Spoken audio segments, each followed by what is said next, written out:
Eto na ata mga boss, yung isa sa mga pinakapangmalakasang base dito sa Town Hall 17. Kasi tingnan nyo naman kung ano nagaganap ngayon dito. Halos kahit Truth Rider ay talagang hirap na hirap sa ganitong klase ng base. Tingnan nyo naman kung paano ubusin ng defense dito itong troops ng kalaban. Dahil kahit nag-upgrade pa dito itong mga defense mga boss, ay talagang hirap na hirap itong umatak. Kaya talagang kahit ako ay napangiti sa ganitong klase ng base mga boss. Dahil biruin nyo ba naman mga boss halos inabot ako ng 2 araw para lang matapos tong ganitong klase ng base. Pero tingnan nyo naman yung resulta. Halos sinusuportahan na itong mga expo itong buong sulok ng base. Tapos ito pa yung pinakamatindi. Lahat ng Inferno Tower dito ay suportado yung buong base. Kaya talagang nakakagulat tong ganitong klase ng base. Dahil dito mo lang sa page natin to makikita. Biruin nyo mga boss, halos napakadami na nang nagtangka na pabagsakin tong ganitong klase ng base. Pero hindi pa rin sila nagtagumpay. Kaya isa to sa mga maire-recommenda kong base dito sa Town Hall 17. Dahil kahit Town Hall 18 mga boss ay nahirapan pa sa ganitong klase ng base. Kaya nga napasabi na lang ako dito mga boss ng grabe.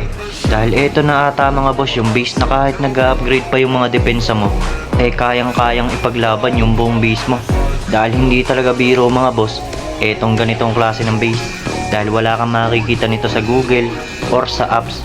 Kaya talagang napakaswerte mo kapag isa ka sa meron nitong ganitong koleksyon ng base. Kaya panoodin natin dito mga boss kung kakayanin ba ng Town Hall 18 etong buong base na to.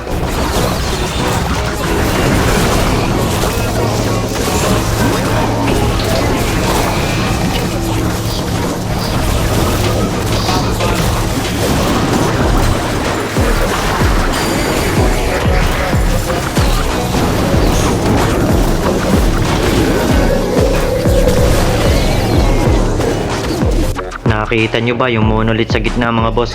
Halos pinulbos ng monolith yung mga Root Rider tapos etong Barbarian King dito sa kabila. Kaya talagang bukod sa napakasakit ng depensa niyan mga boss, ay meron pa dito na napakalakahing tsansa na maubusan ng oras yung attack. Dahil tingnan nyo naman dito mga boss yung time. Halos malapit na siya ma-time fail. Kaya kung masasabi ko lang, bukod sa pang anti 3 star na tong ganitong klase ng base, pang ubos oras pa. Grabe. Halos wala akong masabi. Dahil kahit pa napakadami ng troops dito na natira ng attacker, ay oras naman yung kalaban sa ganitong klase ng base. Halos napakaswerte. Dahil biruin nyo ba naman, kahit nag-upgrade pa yung depensa o kahit trash pa yung depensa, talagang mahihirapan kahit Town Hall 18 pa yung umatak. Kaya sa may mga gusto ng base link na to mga boss, ay walang problema. Kasi ipamimigay ko lang sa inyo to ng libre. I-comment mo lang dyan sa baba kapag gusto mo ng base na to para ma-PM ko agad sa inyo. Hindi kasi gumagana yung link kapag nilapag mismo sa comment section kasi napagkakamalang sugal ni Facebook. Kaya kung nagustuhan mo itong video natin mga boss, ay huwag mong kalimutang i-like at i-share tong mga video natin.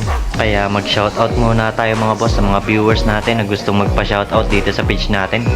Bale, shoutout nga pala sa iyo boss James Okumla. Pati na rin dito kay boss Armin Olbata. At syempre shoutout na din sa iyo boss Wilfredo de la Vega from Zamboanga City. Kaya huwag niyong kalimutang i-like at i-follow tong page natin. At maraming salamat sa panonood nyo guys. And to God be the glory.